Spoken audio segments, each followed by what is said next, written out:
हाय सांग मैंने welcome back to my new blog. आपण मैंने तो जानते खरा 2 मास स्कूल कॉलेज बंद था तो आज खोली मु कॉलेज जावाई बाहरी।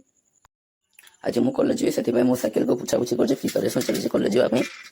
देखो यहाँ हूँ मो साइकिल साइकिल को पुछापुछी कर मो बहीपत्र पैक कर बैग यहाँ हूँ मो बैग।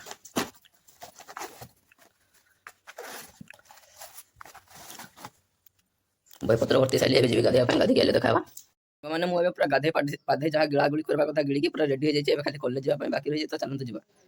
देखो यहाँ हूँ मो आईडेंटी कार्ड बेकर गलैदेली। मो साने केमती लगे कॉलेज ड्रेस निश्चय कमेंट कहे। आज मेघुआ कर पागटा बहुत बढ़िया लगे से बहुत खुशी लगे। चलते जा कॉलेज गले सीट देखा मुझे जाऊँगी कॉलेज को। देखो यहाँ हूँ आम गाँव स्कूल। मुझे आसी पहुँची गली कॉलेज रे। चलते कॉलेज देखाइबी। ये देखो आम कॉलेज भैरवी उच्च माध्यमिक विद्यालय पुराणा कटक। चलते कॉलेज भीतर को जा। ये देखो यहाँ हूँ आम कॉलेज भीतर। यहाँ हूँ रिडिंग रूम ता पाखे अच्छी लाइब्रेरी रूम। देखो यहाँ हूँ लाइब्रेरी रूम सीधा अच्छी ऑफिसटा ये गुड़िक सब क्लासरूम अच्छे सैड्रे। चलते क्लास भीतर सांग मैंने आज कॉलेज जाकि पूरा मजा आसीगला। मुझे कॉलेज रू आसी घरे पहुँची गले खाना पीना कर सारे। आशा कर ब्लॉगटा निहत भाव भल लगी। तो देखा गोटे नुआ ब्लॉग रही। बाय।